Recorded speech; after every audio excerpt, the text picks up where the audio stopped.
राज्यपाल विधानसभा से दोबारा पास बिल को राष्ट्रपति के पास नहीं रोक सकते। 8 अप्रैल 2025 को सुप्रीम कोर्ट ने तमिलनाडु बनाम राज्यपाल मामले में ये सख्त फैसला सुनाया।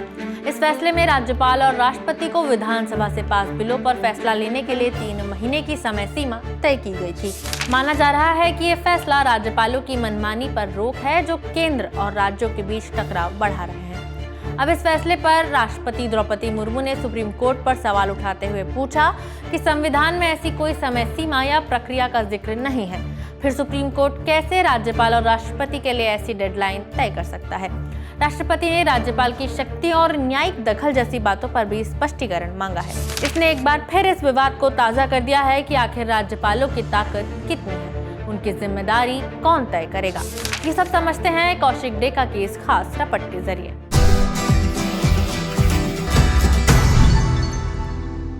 नमस्ते, मेरा नाम खुशबू है और आप देख रहे हैं इंडिया टुडे हिंदी। 8 अप्रैल 2025 को सुप्रीम कोर्ट ने तमिलनाडु बनाम राज्यपाल मामले में 415 पन्नों का एक फैसला सुनाया। इसने एक बड़ा सवाल उठाया, आखिर राज्यपालों की शक्तियों की सीमा कहां तक है? अगर वो हद लांघें तो क्या होगा? कोर्ट ने संविधान के आर्टिकल 142 का इस्तेमाल किया, जो उसे कंप्लीट जस्टिस करने की ताकत देता है, लेकिन उपराष्ट्रपति जगदीप धनखड़ ने इसे लोकतंत्र के खिलाफ खतरनाक हथियार बता दिया। ये पूरा मामला तमिलनाडु के 10 बिलों से शुरू हुआ। 2022 से तमिलनाडु के राज्यपाल RN रवि ने 10 बिल रोके हुए थे। इन्हें ना तो मंजूरी दी, न लौटाया और ना ही राष्ट्रपति को भेजा। सुप्रीम कोर्ट ने इसे पॉकेट वीटो कहा और बिलों को मंजूर माना। पहले कोर्ट के दबाव पर रवि ने बिल लौटाए, विधानसभा ने फिर पास किए तो रवि ने इसे राष्ट्रपति को भेज दिया। इस फैसले तक राष्ट्रपति ने 1 बिल मंजूर किया, 7 रोके और 2 पर फैसला बाकी था। सुप्रीम कोर्ट ने साफ किया कि राज्यपाल बिल पर वीटो नहीं लगा सकते। वो या तो इसे लौटाएं या राष्ट्रपति को भेजें, लेकिन साफ वजह बताकर। इस टकराव को कम करने के लिए कोर्ट ने समय सीमा भी तय कर दी। राज्यपालों को बिल पर तुरंत या मंत्रिमंडल की सलाह पर 1 महीने में फैसला करना होगा। मंजूरी रोकनी हो तो 3 महीने में सुझावों के साथ बिल लौटाना होगा। विधानसभा से दोबारा पारित बिल को 1 महीने में मंजूरी देनी होगी।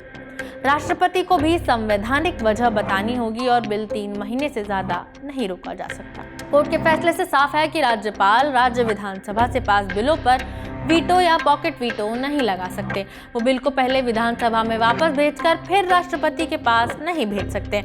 उन्हें एक ही विकल्प चुनना होगा।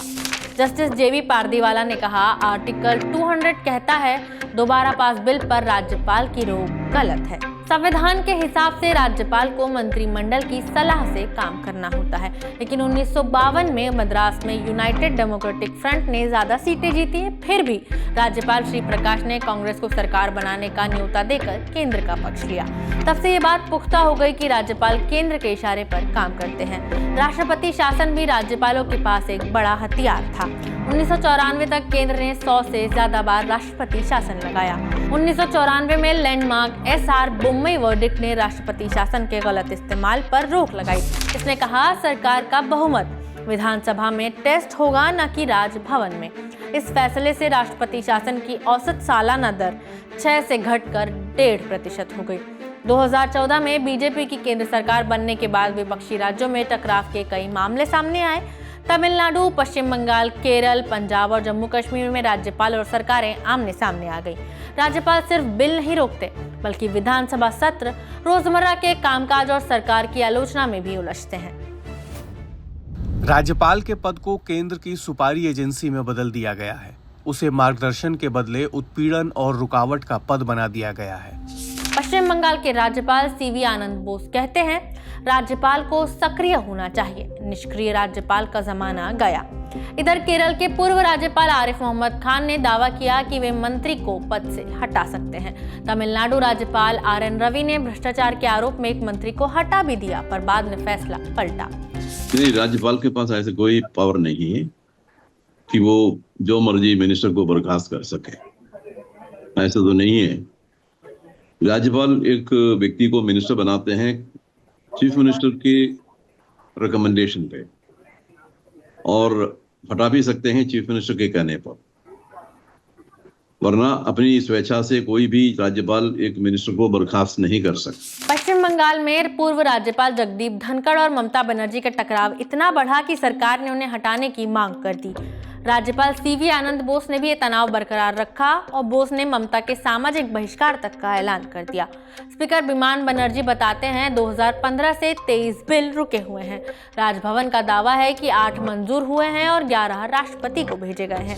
जम्मू कश्मीर में 2019 के बाद उपराज्यपाल मनोज सिन्हा को हर बिल मंजूर करने का हक है।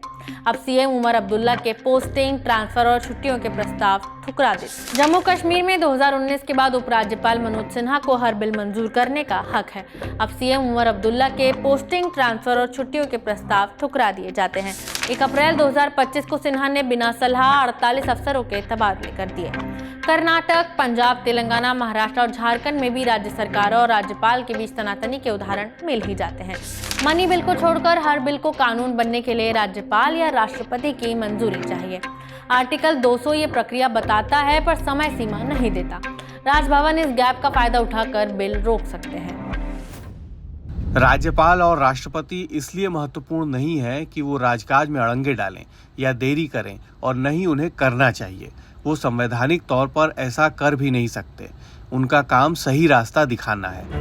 कई आयोगों ने केंद्र राज्य संबंधों में सुधार की बात कही और ये सुझाव पेश किए, जैसे गैर राजनीतिक राज्यपालों की नियुक्ति हो, सीएम की सहमति से ही नियुक्ति की जाए, राज्यपाल का कार्यकाल निश्चित हो और इसका विस्तार न किया जाए, इंटर स्टेट काउंसिल और राज्य विधानमंडल द्वारा राज्यपाल की नियुक्ति हो।